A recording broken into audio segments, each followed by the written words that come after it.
Wait a second, 1452, and we already formed Prussia in just 6 years with no loans whatsoever, plenty of manpower, and 43 army tradition, tripling in size in the process. And this is, of course, an Iron Man compatible game with no shenanigans. In fact, anybody can get the save game themselves if they join my Discord. I'm making this available to anybody that's interested. And hey, if we get 7,000 likes on this in the first week after it's out, I'm gonna do the second part where we'll be getting German Empire borders by 1470 as Prussia. And now I know what you guys are thinking. Ludi, you already did this video a while back. Yes, that was 2 years ago now, and some things have changed. Plus, I haven't played the Teutons in a while, and I want to just have a little bit of fun myself. And then whilst I'm having that fun, I want to show you guys how you can form Prussia super fast and form the German Empire super fast right after. Now, take note, this mission tree that we start with is great, but at the same time, it can be a little bit of an issue. If you don't know how to navigate this and navigate the events that the Teutonic Order have to offer, you will get completely schnappel-duped. First off, we need to handle the Confederation. In order to do that, the most important thing is to get 40% land owned by the Crown, 1 stability, no rebel provinces, and that is going to prevent the Danzig Republic from springing out. They will not rebel, and as such, we will not end up destroyed by the Poles. So that means we're not going to give the +1 mana privileges until we've gotten the 40% crownlands. So we're going to be seizing crownlands. Start with 35.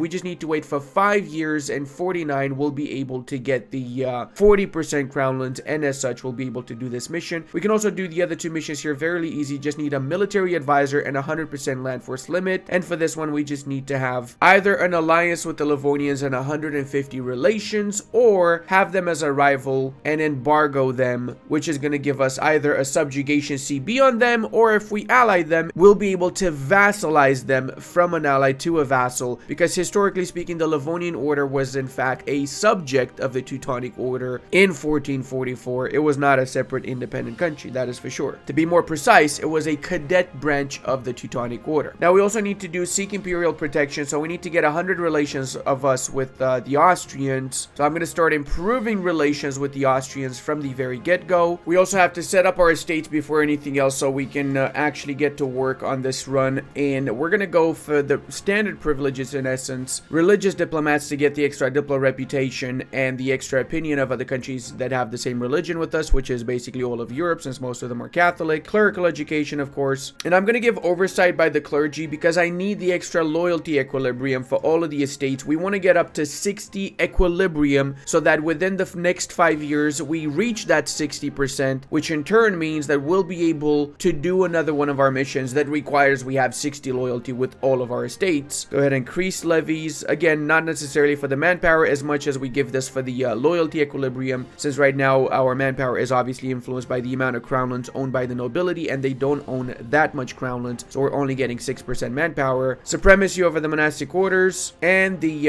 right of council just for the extra equilibrium. Patronage of the arts is also amazing, especially early on. Private trade fleet's pretty good too. Allow burgher economic freedom, and let's not forget the national tax plus 10% from the burgher financial demand. But we're not up to 60, so let's go ahead and give out something else. What are we going to give? Well, I guess we're going to be fine once we give the commercial advisory board, so it's a-okay like this for now. National decisions, we're not going to click anything just yet. Rivals, the Poles, the Lithuanians, and seeing as the Livonians did not rival us, we're going to try and ally them and get the relations so we can diplo-vassalize them without having to waste any of our infamy points, or sorry, any of our aggressive expansion, better yet. So I'm just going to go for the Danes because might as well. I'm not going to do anything with this particular rivalry just yet, but I also don't want to rival the Brandenburgians and so on, because I will be allying all of the electors after I form Prussia in order to dismantle the Holy Roman Empire. That's right, we're going to be expanding into this area massively, so we need to dismantle the HRE before we start that expansion, which means we're going to have to ally the electors. So we're basically just planning a little bit ahead of time right now. In order to get the relations with the Austrians, we can also just scornfully insult one of their rivals. In our case, that would be the Ottomans. This is going to take 5 of our prestige, so if you want to really min-max, you could do that before giving the patronage of the arts, and then you get a little bit more prestige from giving out the patronage of the arts. Now, when it comes down to your heir, it's obviously up to you. I like to go either for the noble, because you get the extra prestige, or a foreign noble if you want to get relations with somebody else, plus it's less loyalty reduction compared to the other ones. Like you get 15 loyalty reduction with the other ones. Actually, considering that I really don't want too much loyalty reduction, I think I'm gonna go for this Chad Lord. Okay, boys, okay. Chadicus Maximus is back in town, everybody. We got Chadicus in here. We gonna be schnapple duping everyone now. Also, let's not forget to get some more units. We're gonna recruit 4 regular troops, so we go up to max land force limit. And I'm also not going to be paying for my units for the time being. I'm not recruiting the free company just yet. We're gonna do that in a while before we go to war with the Poles. We have a truce with the Poles until 1449. So once that truce is over, obviously we're gonna declare our juicy engagement against them. We need to take all of these provinces from them to get German Empire borders. Plus, we need to take these provinces for our mission to form Prussia. And that's actually why it's gonna take 4 to 6, 8 years to form Prussia. If we didn't need to take this stuff from the Poles, we could form it basically in 2 years. So basically from the start of the campaign, we could become Prussia.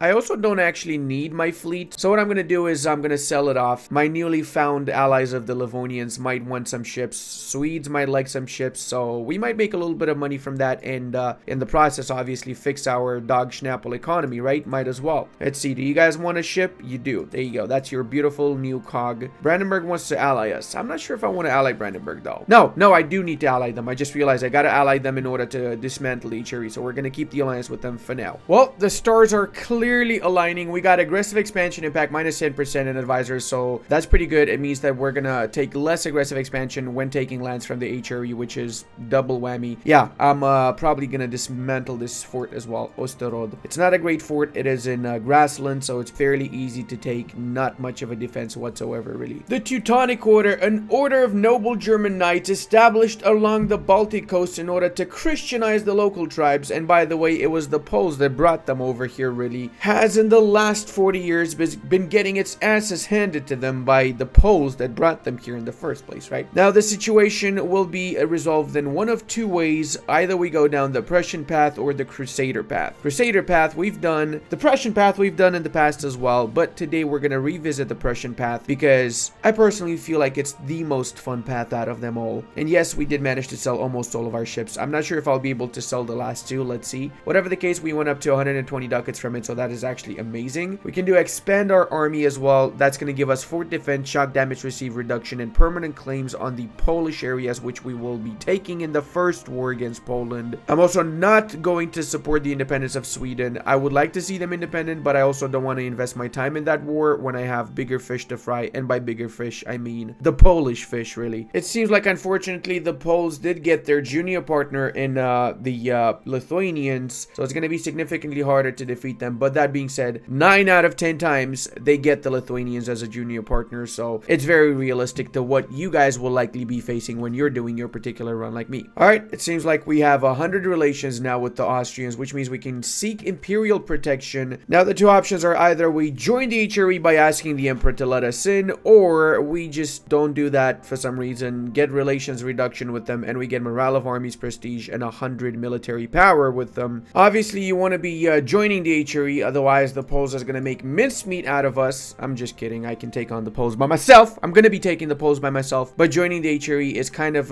mandatory here in order to follow our Prussian mission tree. Also, it makes it significantly easier for us to ally the rest of the HRE nations afterwards. And hey, if you actually don't want to form Prussia early and you want to just be another member of the HRE, you could do that. There's another mission tree for the Prussian path, which lets you just be a peaceful diplomatic little schnorpy-dorp in the HRE. Nobody's obviously going to go for that, are they? Clearly. Who would even do such a thing? Alright, now since I will be a part of the HRE, I'm also going to make an HRE nation my rival, namely Volgast, because it's likely that I will be able to get a humiliation war finished against them before I have to do my war with the Poles. It's a little bit RNG, but let's see. Also, these guys, let's see who's their rival. Their rivals is Volgast. Alright, that's double whammy right there. So I'm going to scornfully insult Volgast, and in the process, I get more relations with the Livonians, and as such, I can do the Livonian alliance mission. Also, Volgast is apparently the punching bag in my particular campaign, and worth it. Alright, so now clicking this, we have the option of making a proposal to the Landmeister, and they will either accept and become a vassal of ours, or deny and we'll get a subjugation CBO against them for the next 30 years. The more diplomatic reputation that we have, the more likely they are to accept this particular offer as well. Alternatively, we can just get 10 trust towards them and some other schnaps that nobody cares about, obviously. Go for the first option. And there you have it, boys. We've made them our diplo vassal. Now, with these guys as a vassal, it's significantly easier to win the war against the Poles. And we can also do this mission here, Bound of the Order, which gives us manpower recovery speed, army tradition 0.5 for 25 years. Now, let's check what our army tradition is at. We're getting 1.24 per year, which is a huge amount actually now because of that particular mission, fully maintained fort, and the monastic order that we have. Also, I'm gonna need some of this army professionalism to boost up my manpower levels, so I'm gonna be slackening recruitment. We will need all the troops that we can possibly muster for the war against the Poles. Also, now that we have them as a vassal, we increased our land force limit so we can go up to 18 units, standard infantry units, aside from the mercenaries that we're gonna get eventually. And I'm also gonna get 1 stability just because I want to get some stability. I'm also gonna pay for my units since I want to finish the rebels that the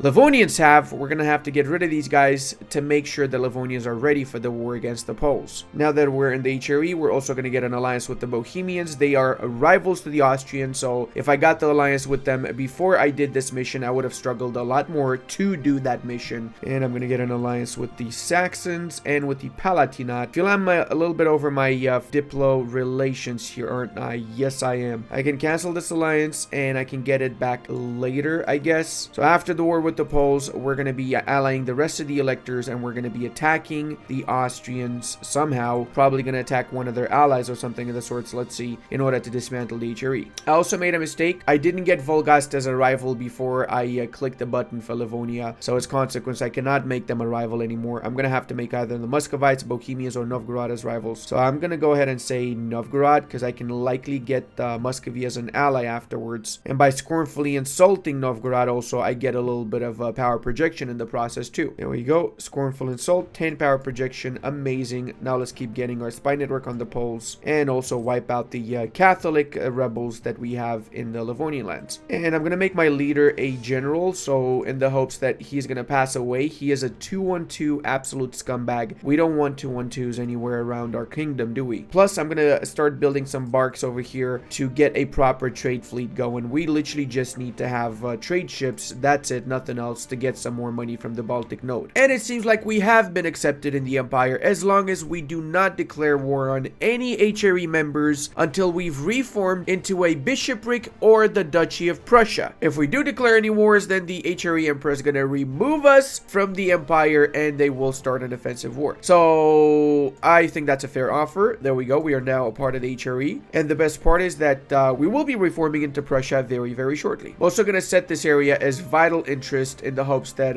the Livonians are going to get a claim on Riga and we can use them as our second vassal to get the strong duchy's privilege for the nobility. Our battles against the pagan Lithuanians in the last century attracted many great knights from Western Europe, especially those from the Kingdom of France and England. Their seasonal crusading journeys to the Baltic gained them the term rise, which translates as campaign. After the Lithuanians abandoned their pagan ways and converted to Christianity, it put an end to these campaigns of Europe's greatest knights. But that being said, we get a juicy modifier, 15 army tradition, minus 100 admin points, 2.6k manpower, and as well as some other amazing modifiers. So plus 1 army tradition means we are still getting 1.32 yearly with 28 army tradition already gained. That is actually insane. I love the flavor that the Teutons received with Lions of the North. It is just amazing. And with the subsequent DLCs that came afterwards, it just doubled down on how much fun it is to play as the Teutons. By scornfully insulting the Poles, we managed to get 25 extra relations with the Hungarians because they also hate the Poles and they are their enemy. So we are able to get the alliance with them 97-93 despite having allied an enemy of the Hungarian crown, namely Bohemia. They still are willing to ally us because of the 50 bonus from having friendly attitude towards us. The Hungarians are going to be actually crucial in fighting against the Polish crown. I'm almost certain that they're going to join us a lot easier than the Poles, than the Bohemians will join us. Both of them do require 10 favors, so my next goal is going to be to get favors with both the Hungarians and the Bohemians. With a little bit of luck, we'll be able to get these favors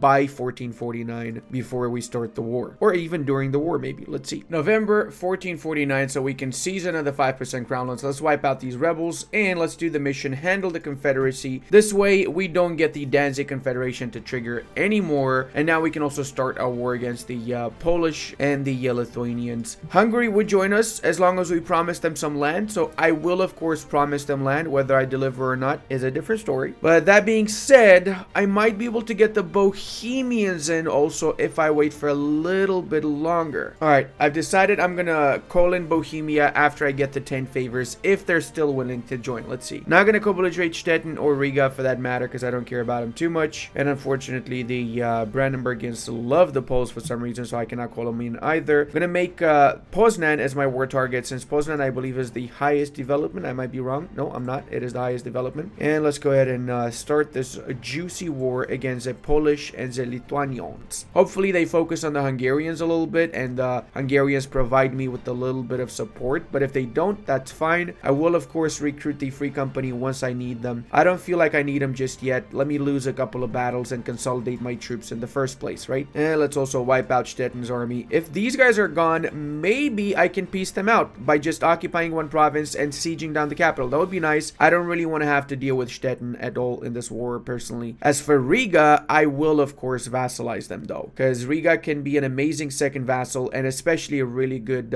trade vassal in the Baltic node. Right now they have in the Baltic how much? They've got 5% of the node by just being one province minor. That's pretty good in my opinion. Alright, we got some juicy battles in the south here. Looks like Hungary is in fact doing something and not just chilling in the background. I'm not sure where the entirety of the Polish army is. I only saw half of them, but with a little bit of luck they're not going to be close to me and I can siege down Poznan and get the passive war score as consequence afterwards. Also, by blockading the strait over here for Stettin, we were able to get a little bit of war score. We can even get some money from them and get them out of the war. I did kind of sacrifice my ships here because now they're going to be fighting the Rigan fleet, so I'll just get a general. Maybe it's going to help me out a little bit. Let's see. But hey, that's one nation out of the war, and I think that's amazing progress if you ask me. Okay, looks like we actually have more ships than them. Oh, the Livonians brought their fleets. Oh, that is just delicious, my man. So everything is actually going pretty good, but I'm still going to hire the Free Company because I want to speed up this war a little bit more. Last time I played this out, I kind of dragged it out for longer than I should have. If I get the Free Company, I can do 2 charges at the same time. So the Hungarians have done actually pretty good against the Lithuanians. They brought down the Lithuanian army to 12,000 and they're still up to 22. So I can actually finish the war faster than last time if I get the mercenary company now. I think I'm definitely going to do that now. You guys want to see something super cool also? Look at this. They are at 74 siege phases here because we have the monument, the Marburg Castle, which increases the garrison size, mercenary cost reduction, and defensiveness plus 100%. So we're up to 156% defensiveness. It's really hard to take the city right now.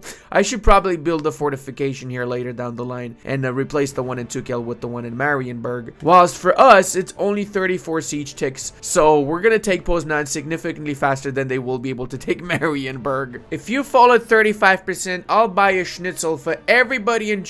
Okay, well, I don't need to buy a schnitzel for everybody in Germany now, do I, boys? Come on, baby. 35% twice. You got this. You got it, boy. You got it. Now let's wipe out the Polish army here before they hurt themselves trying to siege us down. Santa Claus is coming to Marienburg. Do-do-do-do. Skibidi-bidi-babidi-boo. You got stack wiped, didn't you? Yes, I'm coming for you, and I'm gonna take half your country, Poland. So you better watch out. You better not cry. You better... That's all the lyrics I know. Something like not crying and stuff afterwards, right? Gonna use my army here to do a little bit of Carpetica Sigius, just so we speed up the process of taking these lands. Ooh, these boys are close to taking Podoli as well. Hell yeah, my man. I love me some juicy Hungarians. I think after they wipe out this army, Poland only has like 6,000. Yep, there you go. Poland's got like basically no troops left right now. With a little bit of luck, the Lithuanians might even rebel against them afterwards. Let's see. And we're also sieging down the current capital of the Poles, Krakow, named by this because of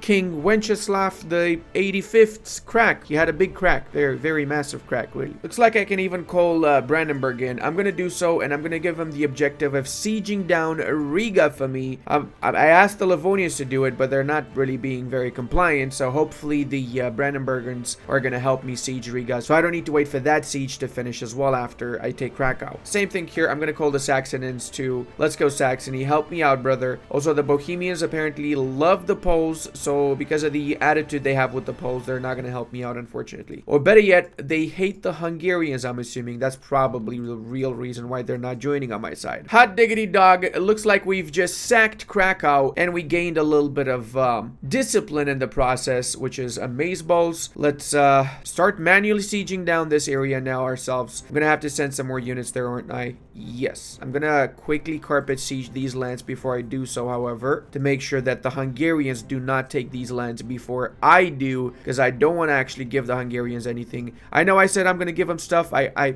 lied, okay? I just lied. And we do have the war score required to take the stuff that we want to take. Let's also develop this province twice, so we do our mission, and then we can summon the Diet once more, and we're gonna go for the clergy, so we get the loyalty with the clergy up to 60%. And because I said I want to do this in 6 years rather than 8 years, which is what I did last time, I'm gonna do the peace deal now. That means I'm not gonna be able to get the Riga, but it's fine. I still want to do it, because then I know if I don't do it like this, then people are gonna be in the comment section like, "Hey, Ludi, you say 6 years, but actually it's 7 years, bro. What the hell, man? I cannot believe this, bro." So yeah, I'm basically doing it so I can avoid those people. If I was being efficient, I clearly would do it in, you know, I just stay in the war a little bit longer and get more out of it. But it's fine. It's fine. You know what? It's fine. Because I don't want to hear those comments. That's why. Now, there's no reason for them to say none of that stuff, okay? Because it's real. We did form it in 6 years. Look at that. Defeat Poland. Poland. This unlocks the branch missions here, so you can see them. Click preview branch mission 1, preview branch mission 2, the Crusader path. That is absolutely amazing. I've done a video on that a while back. You guys can check it out. I'll leave a link in the description. I've done a video on this path as well, but we're redoing it and we're having a lot more fun this time with the Prussian mission branch. This is gonna branch again once we do the Order and the Empire mission. So let's go ahead and select current mission branch, which is the Prussian one. Now we do need to employ this guy, because I actually forgot to employ somebody here. Let's just go with that guy for now. And we need to get 60 loyalty for these bad boys. That means we need to get 17 more. We do that from doing the mission, getting 100 relations with these guys, and selling the titles. Now that's also easy to do by